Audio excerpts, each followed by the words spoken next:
A young man named Hero sought wisdom. He had read countless books, debated with scholars, and trained under masters, yet something always seemed to be missing.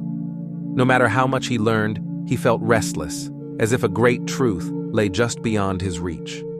One day, he heard of an old Zen master who lived in solitude atop a misty mountain. They called him Master Kwan. People whispered that his words could unlock enlightenment itself. Hero, driven by an insatiable hunger for knowledge, set out on the arduous journey.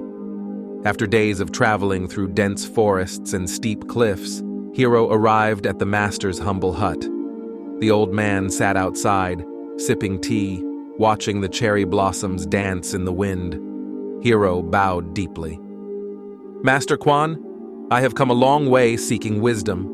I have studied philosophy, meditated for years, and read the greatest texts. Yet I still feel lost. Please, teach me the way." Master Kwan smiled, nodding. "Very well. Come, sit." Hero sat cross-legged as the master slowly poured tea into a small ceramic cup before him. The young man watched, eager for words of wisdom, but the master said nothing. Instead, he continued to pour. The tea reached the brim. Then it overflowed. It streamed down the sides of the cup, spilling onto the wooden table, dripping onto Hero's lap. "Master, the cup is full!" Hero exclaimed, shifting back to avoid the spill. Kwan stopped pouring. He looked into Hero's eyes and said softly, "Yes. And so are you." Hero blinked.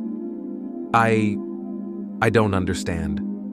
The master set the teapot down and spoke, his voice gentle but firm.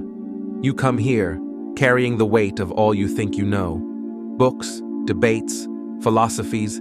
Your mind is like this cup, already full. How can I pour wisdom into a cup that is already overflowing?"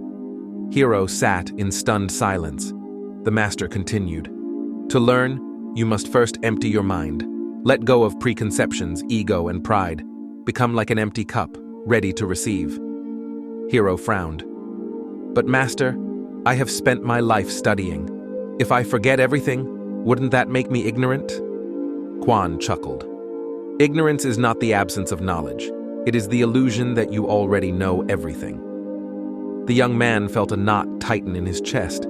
He had spent years believing wisdom was about gathering knowledge, but perhaps it was about letting go. The old master rose, gazing at the clouds drifting lazily across the sky. "Tell me, Hero, what is the shape of water?" Hero hesitated. "Water has no shape. It takes the form of whatever holds it." Kwan nodded. "And so must the mind. If it is rigid, full of opinions and assumptions, it becomes like ice, hard, unyielding. But if it is open and fluid, it adapts, flows, and understands." Hero lowered his gaze deep in thought. Kwan pointed to a grove of bamboo nearby. "Watch the bamboo in a storm. The wind howls, the trees shake, yet the bamboo bends, never breaking. Meanwhile, the mighty oak stands firm until it snaps." The master's voice softened. "A mind that clings tightly to its beliefs will break under the weight of reality. A flexible mind, empty, open, will endure." Hero sighed. "Then how do I empty my mind, master?" Kwan smiled. "By truly listening, not just with your ears, but with your being. Observe without judgment, accept without resistance."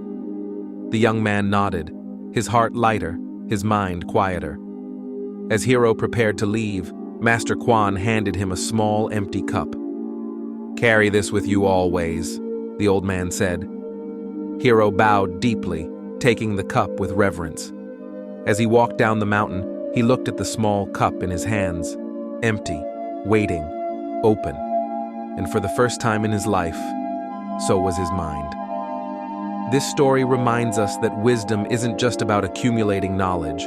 It's about letting go, staying open, and embracing the present moment. Empty your mind, and life will fill it with what you truly need.